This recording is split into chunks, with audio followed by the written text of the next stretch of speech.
எதற்காக மல்லை சத்யா வெளியிட்டிருக்கார்? கட்சிக்கு விரோதமான செயல்களில் அவர் ஈடுபடுகிற காரணத்தினாலே அவர்கள் துரோகிகள் என்று கட்சியினரால் கூறப்படுகிறார்கள். கடந்த 5 வருடங்களா அதே பணியாக தான் செஞ்சு பல்வேறு ஆயிரம் காரணங்கள். 5 வருஷத்துக்கு முன்னாடி விலக்கி வச்சிருக்கலாமல்ல? இப்ப துரோகின்னு முத்திரை குத்தி விலக்கிறதுக்கான காரணம் என்ன? அவருக்கும் மல்லை சத்யாவுக்கும் எந்த விரோதமும் பிரச்சனையும் இல்லை. கட்சியினுடைய தலைமை செயலாளராக அவர் வந்த பிறகு கூட ஒரு நிர்பந்தத்தின் காரணமாக தான் கட்சியில பயணிச்சார். ஏன்னா அவர் அரசியல் விருப்பம் இல்லை, அது வெளிப்படையாவே சொன்னார். அதை மனம் உவந்து ஏற்றுக்கொள்ள முடியவில்லை மல்லை சத்யா அவர்களால். இதுதான் இன்றைய பிரச்சனை. வல்லம் பஷீருங்கிறத வன்மம் பஷீர்னு நீங்க வச்சீங்க. அவர் தொண்டை வரைக்கும் வன்மம் இருக்கு, வாந்தி எடுத்துட்டு இருக்காரு வன்மத்தை. வெளியேற்றப்பட்டவர்கள் எல்லாம் வன்மம் நிறைந்தவர்கள் இல்ல. அண்ணன் மல்லை சத்யா அவர்களை பற்றி சில செய்திகளை நான் சொல்றேன், அதை நீங்க தெரிஞ்சுக்கணும். போன் எடுத்து இவர் அண்ணன் ரத்த தான முகாம் இதை நடத்த போறோம் இளைஞரணி சார்பில் அப்படின்னு சொல்றாரு. அதுக்கு ஒரு கட்சியினுடைய துணை பொதுச் செயலாளர் சொல்றாரு, பாருங்க ரத்தம் மட்டும்தான் இருக்கு, அதை உறிஞ்ச பாக்குறீங்களாங்கிறார். அப்படி செய்தவர்களுக்கு கட்சி என்ன செய்கிறது, அவர்கள் கட்சி என்ன செய்கிறங்கிற ஒரு கேள்வி வரும். ஒரு அங்கீகாரம் அந்தஸ்து அவர்களுக்கு கொடுத்து அடகு பார்க்க வேண்டுமா வேண்டாம்? எதிரிகள் கூட கூற முடியாத ஒரு குற்றச்சாட்டான சாதிய முலாம் இன்றைக்கு பூசுறாருல.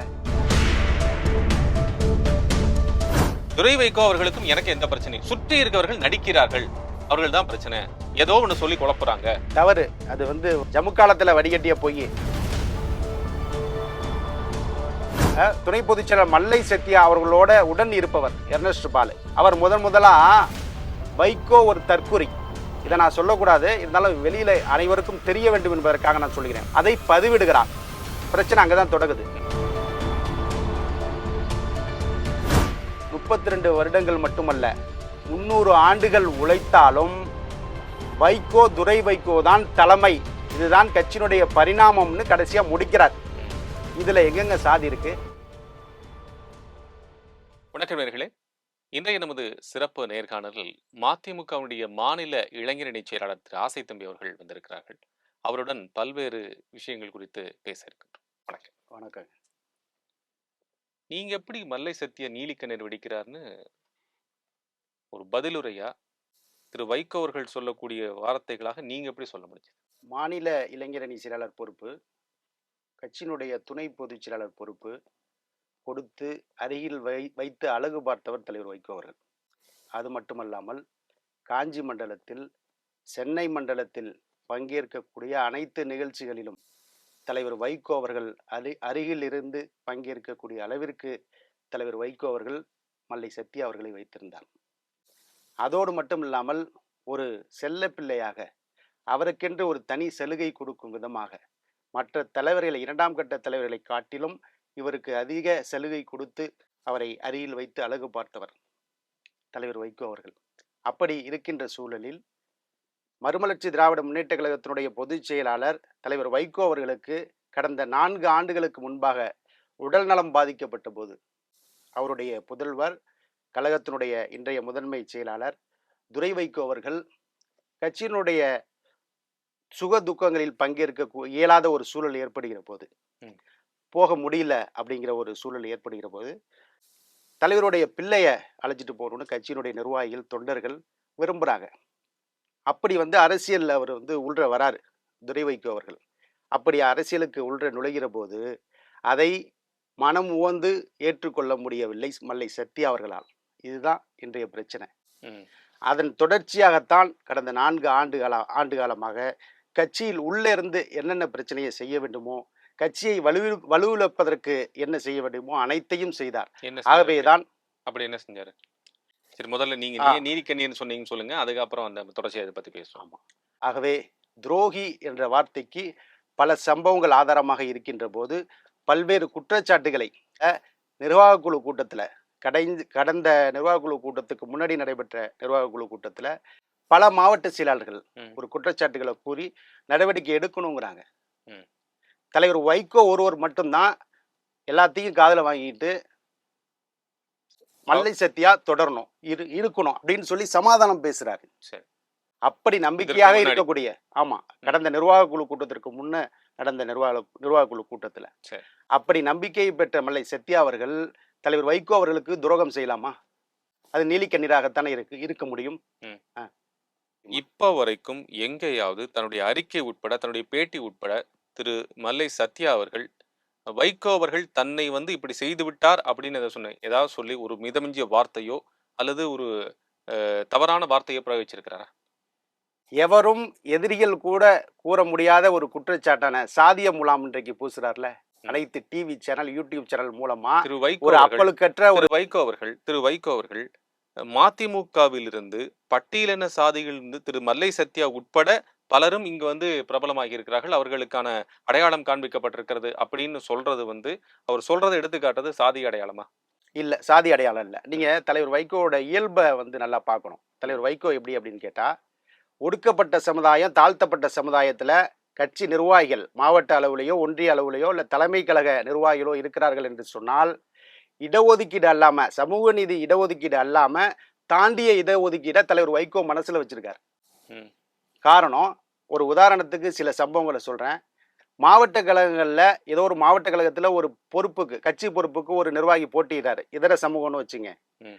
இன்னொரு சமூகத்துல அதே பொறுப்புக்கு தாழ்த்தப்பட்ட, ஒடுக்கப்பட்ட சமுதாயத்தை சார்ந்த ஒருத்தர் போட்டியிடுறான்னு வச்சுங்க. ம். நியாயமா அந்த இதர சமுதாயத்தை சார்ந்தவருக்கு தான் கிடைக்கணும். கட்சிக்கு வேலை பார்த்து கொண்டிருக்கிறவர், கட்சிக்கு உழைக்கிறவர், பெரும்பான்மையினர் என்ன சொல்லுவாங்கன்னு கேட்டீங்கன்னா, அந்த இதர சமுதாயத்தை சார்ந்த வர நியமனம் பண்ணுங்கன்னு தலைவர்கிட்ட மன்றாடுவாங்க. சரி. ஒரே வார்த்தை தலைவர் சொல்லுவார். என்ன சொல்லுவாரு அப்படின்னா, அவர் ஒடுக்கப்பட்ட சமுதாயத்தை சார்ந்தவர். பொறுப்பு அவர்கிட்ட கொடுங்கம்பார். அப்படி சமூக நீதி பார்த்தவர், ஜனநாயக விழுமியங்களை பேணி பாதுகாத்தவர், பெரியாருடைய இன்ன பிற தலைவர்களுடைய, அண்ணாவுடைய கொள்கைகளை பிடித்து தாங்கி பிடித்தவர் என்றால், இப்படி ஒரு வார்த்தை எப்படி பிரயோகிக்க முடிந்தது அப்படின்னா, அந்த பிரயோகிக்கக்கூடிய விதமே ஒரு வன்மமான விஷயம் இல்லையா? அப்படின்னு வல்லம் பசீர் கேட்கிறார். எப்படி பட்டியலினத்தவர்கள் தங்கள் இடத்துக்கு வந்து முன்னே செல்கிறார்கள் அல்லது அவர்களுக்கு அடையாளம் காண்பிக்கப்படுகிறதுன்னு சொல்றதே ஒரு சமூக நீதிக்கு எதிரானது தானே அப்படின்னு வல்லம் பசீர் கேட்கிறார். இல்ல, அதாவது வல்லம் பஷீருங்கிறத வந்து வன்மம் பஷீர்னு நீங்க வச்சீங்க. ம். அவர் தொண்டை வரைக்கும் வன்மம் இருக்கு. ம். வாந்தி எடுத்துட்டு இருக்காரு வன்மத்தை. வெளியேற்றப்பட்டவர்கள் எல்லாம் மன்மம் நிறைந்தவர்கள். இல்ல இல்ல, நீங்க அவருடைய காணொளி, அவருடைய பதிவுகள், பேட்டிகள் எல்லாத்தையும் பாருங்க. சரி. தலைவர் வைகோ மேல யாரு சாதி முலாம் பூசுறாங்களோ அவங்க வன்மம் நிறைந்தவர்கள் தான். ம். ஒரு ஆதாரபூர்வமான குற்றச்சாட்டை தலைவர் வைகோ மேல சாதி முலாம் பூச முடியாது. ம். ஏன்னா அவர் இயல்பாவே அந்த நிலையில உள்ளவர் கிடையாது தலைவர் வைகோ அவர்கள். அதுக்கு பல்வேறு சான்றுகள் இருக்கு, பல்வேறு அடையாளங்கள் இருக்கு. அப்புறம் எதற்கு மல்லை சத்யா அவர்கள் வந்து சொல்லுகிறாரு? நீங்க அண்ணன் மல்லை சத்யா அவர்களை பற்றி சில செய்திகளை நான் சொல்றேன், அதை நீங்க தெரிஞ்சுக்கணும். சொல்லுங்க. என்ன அப்படின்னு கேட்டீங்கன்னா, பல்லடம் தொகுதியினுடைய சட்டமன்ற உறுப்பினரா பல்லடம் முத்துரத்னம் அவர்கள் நிறுத்தப்படுகிறார். ம். அவருடைய தாயார் வந்து இறந்து போயிடுறாங்க. ஆமா. இறந்த நிகழ்ச்சிக்கு மல்லை சத்யா அவர்கள் போறார். ம். போறாரு. அங்க பல்லடம் முத்துரத்னம் இருக்காரு. அந்த இடுகாட்டுல ஒரு கொட்டகையில அமர்றாங்க. அப்ப மல்லை சத்யா அவர்களுடைய ஒரு நண்பர் கூட இருக்காரு. அவர் இப்ப இறந்துட்டாரு, அதனால நான் அவர் பெயரை சொல்ல விரும்பல. சரி. முன்னாள் அவைத்தலைவர் திருப்பூர் துரைசாமி அவர்கள் அங்க இருக்காங்க. ம். அப்ப மல்லை சத்யா அவர்களுடைய நண்பர் சொல்றாரு, சினிமா எடுத்து தான் இவங்க கட்சியை வளர்க்க போறாங்களாம் அப்படின்னு சொல்றாரு. ம். மல்லை சத்யா அவர்கள், பல்லடம் முத்துரத்னம் அவர்கள் வயிறு குலுங்க சிரிக்கிறாங்க. ஆனா இதற்கு அது மட்டும் இல்ல, ம். தொடர்ந்து ஒரு 2, 3 செய்திகள் சொல்லிக்கிறேன். சொல்லு. ஒரு மாவட்ட பொறுப்பில் உள்ள ஒரு நிர்வாகி ம். தன்னுடைய மாவட்டத்தில் உள்ள தன்னுடைய குடும்பத்தை சார்ந்த ஒருவருக்கு நகரமன்ற தலைவர் வேணும் அப்படின்னு விரும்புறார். சரி. தலைவர் வைகோ அவர்கள்ட்ட முறையிடுறாரு. ம்.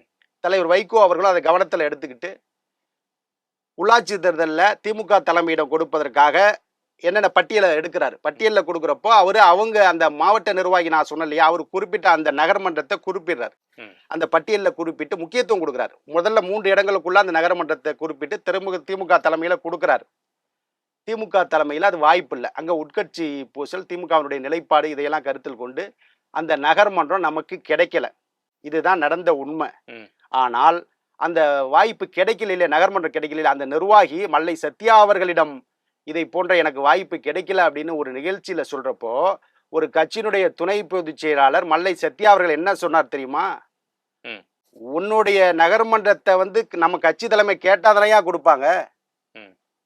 ஒரு கட்சியினுடைய துணை பொதுச் செயலாளர் வந்து ஒரு கட்சியினுடைய நிர்வாகிகிட்ட பேசுற பேச்சா இது? அப்படின்னு உள்ளபடி நடந்தது இது உண்மை. இது இது எப்படி தெரிஞ்சது? எந்த நிர்வாகி கேட்டாரோ அந்த நிர்வாகி தான் சொன்னார். இப்ப அவர் கட்சியில இல்ல. அவர் கட்சியை விட்டு சென்றதற்கு காரணம் இவருடைய இந்த பேச்சு. கட்சி தலைமைக்கு ஒரு தலைமை பீடத்துல உள்ளவர், கட்சியினுடைய துணை பொதுச் செயலாளர் இருக்கக்கூடியவர் ஒரு கட்சியினுடைய நிர்வாகிகிட்ட போய் கட்சிக்கு எதிர்மாறா நீங்க கருத்து சொன்னீங்க அப்படின்னா கட்சியில எப்படி அவர் நீடிப்பாரு? 32 ஆண்டு காலம் கட்சியுடன் அணுக்கமாக தலைவருடன் இணைத்து பயணித்தவர் கட்சியை பத்தி தவறாக சொல்கிறார் அப்படிங்கிறதா? கடந்த 5 வருடங்களா அதே பணியா தான் செஞ்சுட்டு அப்புறம் இருக்காரு. பல்வேறு ஆயிரம் காரணங்கள் 5 இருக்கு. வருஷத்துக்கு முன்னாடி விலைக்கு வச்சிருக்கலாமல்ல. இப்ப துரோகின்னு முத்திரை குத்தி விளக்குறதுக்கான காரணம் என்ன? இதுவரைக்கும் ஒரு நிமிஷம் நேரம்.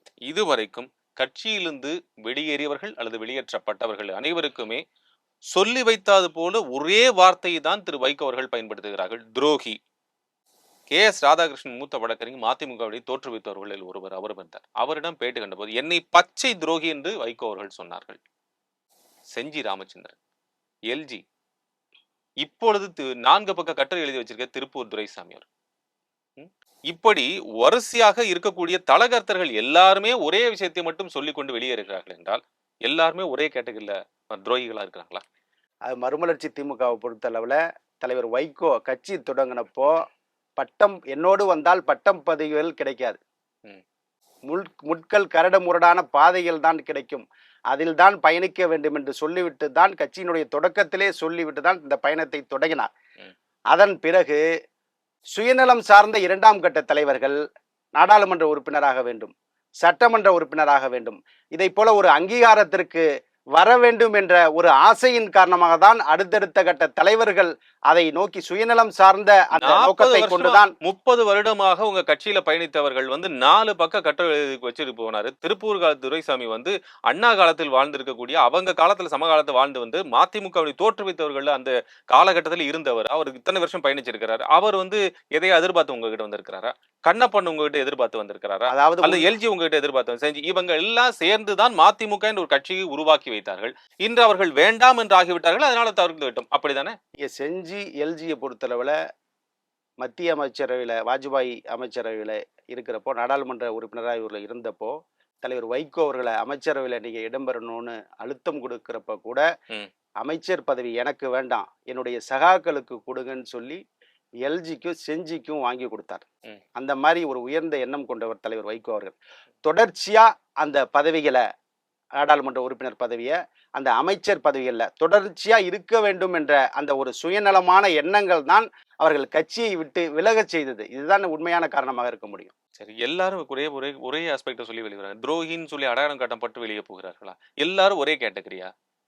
யார் இப்ப நீங்க சொல்றீங்க யாரா ஒருத்தருக்கு இந்த மாதிரி இவர் துரோகி, அவர் அடையாளம் காணப்பட்டு விட்டார், அவர் வெளியேற்றப்பட்டு விட்டார் அப்படின்னு நீங்க சொல்றது ஏற்கக்கூடியது. இவர் என் கட்சிக்கு துரோகம் செஞ்சிட்டாரு, அவர் கருணாநிதி கிட்ட விசுவாசமா இருந்துட்டாரு, கட்சியினுடைய உள் விஷயங்களை வெளியே சொல்லிட்டாரு அப்படின்னா மல்லை சத்யா அவர்கள் வரைக்கும் இதே ஒரு நிலை தொடர்கிறது என்றால் இன்று கட்சி எங்க இருக்கிறதுங்கிற ஒரு கேள்வி வருதா இல்லை? அண்ணாவினுடைய கடமை, கண்ணியம், கட்டுப்பாடு, அண்ணாவினுடைய வழி வந்தவர்கள் நாங்கள். மறுமலர்ச்சி திராவிட முன்னேற்ற கழகமும் அந்த வகையிலே தான் இயங்கி கொண்டிருக்கிறது. கட்சிக்கு கட்டுப்பாடுங்கிறது மிக மிக அவசியம். நிச்சயமா அதை தலைவர் வைகோ அவர்கள் அதிகமாகவே கடைபிடிப்பார், கட்டுப்பாடுங்கிற விஷயத்தை. இவர்கள் தலைவர்கள் படிப்படியாக உயரக்கூடிய தலைவர்கள் ஒரு கட்டத்தில் வந்த பிறகு அவர்கள் கட்டுப்பாடை இழந்து விடுகிறார்கள். கட்டுப்பாடை இழந்து சுயநலமாக பதவியை அடைய வேண்டும், பதவிகளை பிடிக்க வேண்டும், பதவிகளை தொடர்ந்து நீடிக்க வேண்டும் என்று விரும்புகின்ற காரணத்தினாலே அவர்கள் சுயநலம் சார்ந்த நோக்கத்தில் இருப்பதனாலே இது போன்ற சம்பவங்கள் நடைபெறுகிறது. அப்போது அவர்கள் கட்சிக்கு எதிராக, கட்சிக்கு விரோதமான செயல்களில் அவர் ஈடுபடுகிற காரணத்தினாலே அவர்கள் துரோகிகள் என்று கட்சியினரால் கூறப்படுகிறார்கள். மல்லை சத்யாவும் அந்த வகையில் இருக்கக்கூடியவர் தான். கண்டிப்பா துரோகி தான்.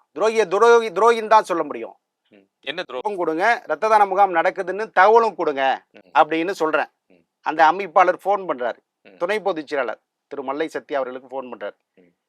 போன் எடுத்து இவரு அண்ணன் ரத்த தான முகாம் இதை நடத்த போறோம் இளைஞரணி சார்பில் அப்படின்னு சொல்றாரு. அதுக்கு ஒரு கட்சியினுடைய துணை பொதுச் செயலாளர் சொல்றாரு, பாருங்க ரத்தம் மட்டும்தான் இருக்கு, அதை உறிஞ்ச பாக்குறீங்களாங்கிறார். நடந்தது நேரடியா நாங்கள் பெற்றது. அவ்வளவு பாதிக்கப்பட்டிருப்பதாக அவருக்கு இப்ப ஊடகங்கள் கடைசி 3 நாட்களாக அவர் கொடுத்திருக்கக்கூடிய பேட்டி இல்லாம பாத்தீங்கன்னா, இந்த கட்சிக்கு நான் அவ்வளவு என்னுடைய சொத்துக்களை எல்லாம் வித்து நான் பாடுபட்டு இருக்கேன், என்ன துரோகின்னு விசும்பி விசும்பி அழுகக்கூடிய நிலைமையில் இருக்கக்கூடியதா வச்சிருக்கீங்க. ஆனா நீங்க என்னடா நீலி கண்ணீர் வடிக்கிறாருன்னு சொல்றீங்க. அதாவது கட்சியில பொருளாதாரத்தை இழந்தவர்கள், தியாகம் செய்தவர்கள் மல்லை சத்யா என்ற ஒருவர் மட்டும் அல்ல. ம். அன்சங் ஹீரோஸ் என்று சொல்லக்கூடிய தன்னை விளம்பரப்படுத்திக் கொள்ளாத 2ஆம் கட்ட தலைவர்கள் அதிகம். ஆகவே மல்லை சத்யா அவர்கள் மட்டும்தான் தியாகம் செய்தார், மல்லை சத்யா அவர்கள் மட்டும்தான் பொருளாதாரத்தை இழந்தார் என்று சொல்வது ஒரு தவறான கருத்து. அதற்கு பின்னாலே நூற்றுக்கணக்கான 2ஆம் கட்ட தலைவர்கள் இன்றைக்கு பொருளாதாரத்தை இழந்து இந்த லட்சிய பயணத்திலே தொடர்ந்து கொண்டிருக்கிறார்கள். அப்படி அப்ப செய்தவர்களுக்கு அவர்களெல்லாம் கட்சி தியாகம் என்ன செய்யலையா? செய்கிறது? அவர்கள் கட்சி என்ன செய்கிறங்கிற ஒரு கேள்வி இல்ல வரும்ல. இப்படி படிப்படியாக கட்சிக்காக தங்களது எல்லாத்தையும் தியாகம் செய்தவர்களுக்கு கட்சி என்ன செய்கிறது? ஒரு அங்கீகாரம், அந்தஸ்து அவர்களுக்கு கொடுத்து அழகு பார்க்க வேண்டுமா வேண்டாமா? அப்படிங்கிறது தான் ஒரு யதார்த்தம், ஒரு கேள்வி. அதற்காக மறுமலர்ச்சி திமுக போராடுகிறது. தலைவர் வைகோ அதற்கான திட்டங்களை வகுத்தார். இன்றைக்கு துரை வைகோ அண்ணன் இளம் தலைவர் துரை வைகோ அவர்கள் கூட அந்த திட்டங்களை, அந்த நோக்கங்களை கொண்டுதான் பயணப்பட்டு கொண்டிருக்கிறார். இன்றைக்கு மல்லை சத்யா அவர்கள் கடந்த கட்சியினுடைய தொடக்கத்திலிருந்து பல்வேறு சட்டமன்ற தேர்தலில், நாடாளுமன்ற தேர்தலில் பல்வேறு வாய்ப்புகள் கொடுக்கப்பட்டிருக்கிறது. பேரூராட்சி மன்ற தலைவர் என்ற அந்த பதவியும் கொடுக்கப்பட்டிருக்கிறது. 2 முறை தோற்றிருக்கிறார், 1 முறை ஜெயிச்சிருக்கிறார். அந்த வாய்ப்பு கூட இன்னைக்கு ஆயிரக்கணக்கான பேர்களுக்கு கிடைக்கலையே. அப்ப அவருக்கு கிடைச்ச வாய்ப்பே கிடைக்கல இல்ல. ஆமா, அவர் கூடவே இருந்திருக்கிறார்ல. ஏன் மற்ற தலைவர்கள் கூட இல்லையா? கூடவே இருந்து அவரே சொல்லுகிறார், என் குடத்தில் இருந்த விளக்கை குன்றின் மேல் இட்ட விளக்காக என்னை அறிய செய்தவர், எனக்கு அடையாளம் கொடுத்தவர், என்னை அழகு பார்த்தவர், எல்லாமே சொல்றார். எல்லாமே செய்தவர் திரு வைகோ அவர்கள் தான். அதில் எந்த விதமான மாற்று கருத்தில்லை. துரை வைகோ அவர்களுக்கும் எனக்கு எந்த பிரச்சனை? சுற்றி இருக்கவர்கள் நடிக்கிறார்கள், அவர்கள் தான் பிரச்சனை. ஏதோ ஒண்ணு சொல்லி குழப்புறாங்க. தவறு. அது ஜம்மு காலத்துல வடிகட்டிய பொய். உதாரணத்துக்கு மற்றொரு சம்பவம் சொல்றேன். கோவை மண்டலத்துல உள்ள ஒரு கட்சி தோழரிடம் மல்லை சத்யா அவர்கள், துரை வைகோ அவர்களுடைய ஆதரவாளர்கள் யார் யார், அந்த பட்டியலை சொல்லுங்க. அங்க உள்ள மாவட்ட செயலாளர்கள் நியமனம் செய்யப்பட்டிருக்கிறார்கள்ல, அவங்களாம் எந்தெந்த சமூகத்தை சார்ந்தவர்கள், அந்த விவரம் கொடுங்க. ஆமா, நீங்க பேனர்ல பெயர் போடக்கூடாது, இதுல பேர் போடக்கூடாது, போட்டோ வைக்க கூடாது, இவங்க போனா இது பட்டியலத்தை சேர்ந்தவங்க, அவங்க போனா பட்டியலத்தை சேராதவங்க அப்படின்னு சொல்லி தனித்தனியா சொல்லும் போது நீங்க யார் யாருன்னு கேட்கத்தானே வேணும். அப்படிதான் சொல்லுங்க. அதாவது சாதி மூலம் பூசுறாருங்கிறதுக்கு நீங்களும் அதே கேள்வியை கேக்குறீங்க. பட்டியலினம் அதுதான் சொல்றேன். நீங்க ஒரு செய்தியை சம்பவமா சொல்றேன் கேளுங்க. அதாவது இவர் சொல்ற குற்றச்சாட்டு தான், மல்லை சத்யா அவர்கள் சொல்ற குற்றச்சாட்டு தான். ஒரு மாவட்ட மாணவரணி அமைப்பாளர் மாரிசாமி என்ற ஒரு தோழர் ஒரு பதிவை போடுறாரு. அதாவது இயக்குனர் ரஞ்சித், இவர் மல்லை சத்யா அவர்கள்லாம் கருப்பு ஆடை அணிந்துட்டு இருக்கும்போது, ஆம்ஸ்ட்ராங் இறப்பும் போது அந்த படத்தை போட்டுட்டு, நீங்க போனா சமூக நீதியா, நாங்க போனா ஜாதியா அப்படின்னு ஒரு பதிவு அவர் போடுறாரு. அதுக்கு முன்னாடி என்ன சம்பவம் நடந்துச்சுன்னா, இளம் தலைவர் துரை வைகோருடைய சொந்த ஊர்ல ஒரு நிகழ்ச்சிகள்ல கலந்துக்கிறப்போ அதை ஒரு ஜாதி முத்திரை குத்தி பதிவுகள் அவரை சார்ந்தவர்கள் போட்டாங்க. அதன் தொடர்ச்சியா அந்த தம்பி உணர்ச்சி வயப்பட்டு அதை போட்டிருக்காரு. தலைமை அதை கண்டிச்சு அதை எடுக்க சொல்லியிருக்கு. திரும்ப அது மறுபதிவு அவர் இட்டிருக்காரு. என்னன்னா, நான் சாதியை பத்தி அந்த ஒரு இடத்துல நான் கூட குறிப்பிடல, இது மல்லை சத்யா அவர்கள் வருத்தப்பட்டால் நான் வருத்தம் தெரிவிக்கிறேன்னு சொல்லி மறுபதிவை போட்டார். முடிஞ்சிருச்சுங்களா? அடுத்து எர்னஸ்ட் பாலுங்கிறவர், துணை பொதுச் செயலாளர் மல்லை சத்யா அவர்களோட உடன் இருப்பவர் எர்னஸ்ட் பாலு. அவர் முதலா வைகோ ஒரு தற்குறி, இதை நான் சொல்லக்கூடாது, இருந்தாலும் வெளியில அனைவருக்கும் தெரிய வேண்டும் என்பதற்காக நான் சொல்கிறேன். வைகோ ஒரு தற்குறி அப்படின்னு ஒரு பிஜேபி தோழர் ஒருத்தவர் போடுறாரு. அதை எர்னஸ்ட் பாலு ஷேர் பண்றாரு. ஒண்ணு. இரண்டாவது, தலைவர் வைகோ அவர்களை பற்றி தமிழிசை சவுந்தரராஜன் அவர்கள் விமர்சனம் செய்து ஒரு அறிக்கை விடுகிற போது அந்த அறிக்கையை மல்லை சத்யா அவர்களோடு உடன் இருக்கக்கூடிய எர்னஸ்ட் பாலு அந்த பதிவை ஷேர் செய்கிறார். 2. மூன்றாவது, தந்தை பெரியார், பேரறிஞர் அண்ணா, தலைவர் வைகோ, மல்லை சத்யா அவர்கள், இந்த 4 படத்தையும் போட்டு அதை பதிவிடுகிறார். பிரச்சனை அங்கதான் தொடங்குது. அதை பதிவிடுறாரு. அதை துணை பொதுச் செயலாளர் மல்லை சத்யா அவர்கள் என்ன சொல்றாருன்னு கேட்டீங்கன்னா, அவர் பல ஆண்டுகளுக்கு முன்னாடி அது போட்டது, அது முகநூல்ல திரும்ப வந்துருச்சு, அது ஷேர் பண்ணிருக்காருன்னு சொல்றாரு. நீங்க இன்னைக்கு போய் எடுத்து பாத்தீங்கன்னாலும் டைரக்ட் போஸ்ட், அது பேஸ்புக்ல போட்ட டைரக்ட் போஸ்ட். மல்லை சத்யா அவர்களுடைய ஓட்டுநர் வாட்ஸ்அப்ல அந்த படங்களை பகிர்றாரு. அல்ல, அது முன்னாடி போட்ட போஸ்ட் இல்லையா? அது இல்ல, முன்னாடி ஒரு நட போட்டிருக்கலாம். ஆனால் இப்போது போட்டது டைரக்ட் போஸ்ட். அவர் எர்னஸ்ட் பாலு போட்டது டைரக்ட் போஸ்ட்.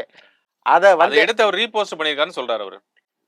இல்ல இல்ல இல்ல இல்ல இல்ல நீங்க பாருங்க அவருடைய முகநூல்ல பாருங்க, டைரக்ட் போஸ்ட் தான் அது. ரீபோஸ்ட்லாம் பண்ணல, ஷேரும் பண்ணல.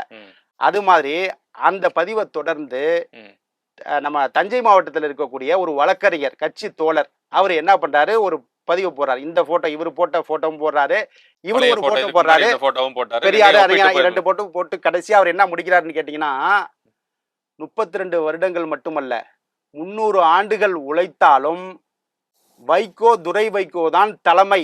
இதுதான் கட்சியினுடைய பரிணாமம்னு கடைசியா முடிக்கிறார். ம். இதுல எங்கங்க சாதி இருக்கு? ஒரு கட்சியினுடைய கடையோடி தொண்டனுங்க, எந்த பொறுப்பும் இல்லைங்க.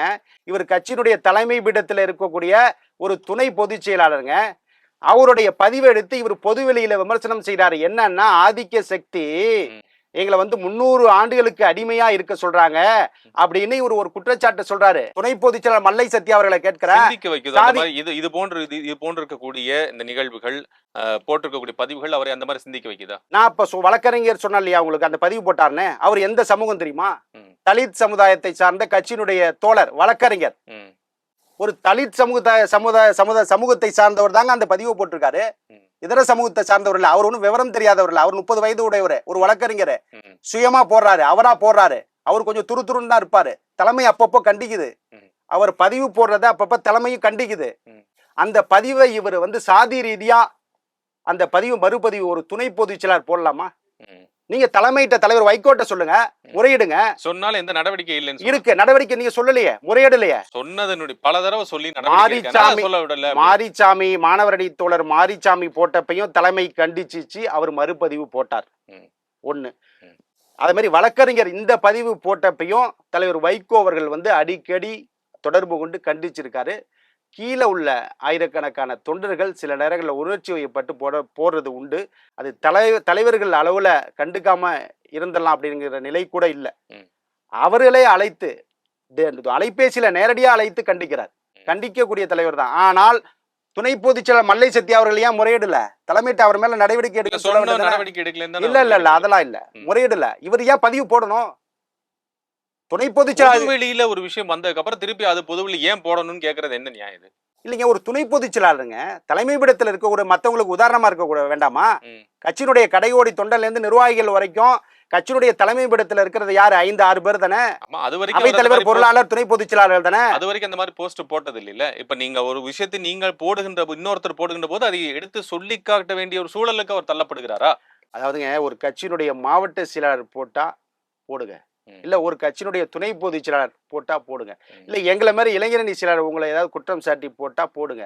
ம். ஒரு கட்சியினுடைய கடையோடி தொண்டனுங்க, அவன் போடுற அவன் பதிவை பொருட்படுத்தி நீங்க ஒரு துணை பொதுச் செயலாளர் போடுறீங்கன்னா அப்ப நீங்க என்ன மனநிலையில இருக்கீங்க? கட்சியுடைய கடைமட்ட தொண்டன் வரைக்கும் அந்த சாதிய உணர்வு இருக்கிறதா அப்படிங்கிற ஒரு கேள்வி வருதுனாங்க. அங்க கடையோடி தொண்டன் எங்க சாதிய உணர்வு, எங்க சாதியை வெளிப்படுத்தினார் நீங்க சொல்ல முடியுமா? ம். சத்யகுமார் என்ன போட்டாரு?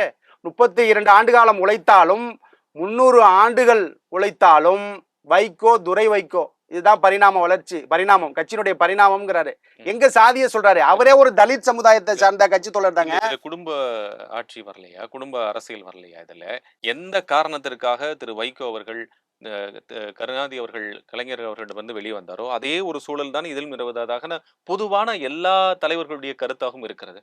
இப்ப வெளியே போன அத்தனை தலைவர்களும் அதை தானே சொல்றாங்க மதிமுகல. நீங்க ஒரு செய்தியை சொல்லுகிறேன். சொல்லுங்க.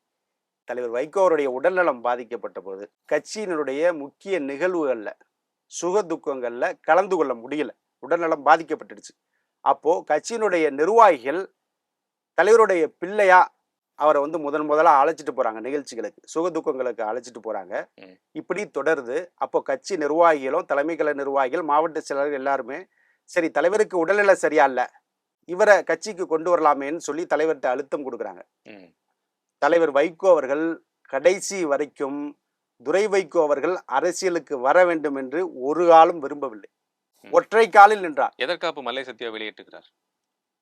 துரோகி என கூறுகிறார். கட்சிக்கு விரோத செயல்களில் ஈடுபடுறதுனால சொல்றாரு.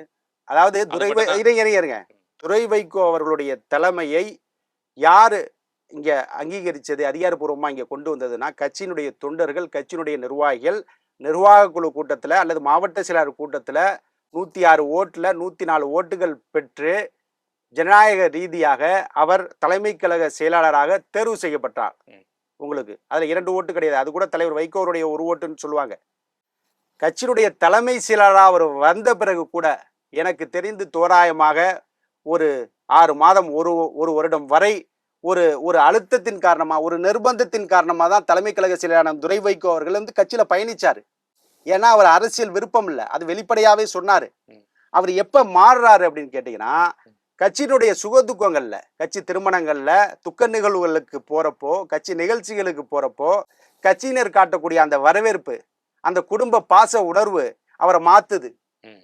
அத மாத்தி வரப்பதான் இன்றைக்கு வந்து கட்சியில ஒரு முழு விருப்பத்தோட, முழு நேரமா இன்றைக்கு வந்து பயணப்பட்டுட்டு இருக்காரு. ம். அவருக்கும் மல்லை சத்யாவுக்கும் எந்தவித விரோதமும் பிரச்சனையும் இல்ல.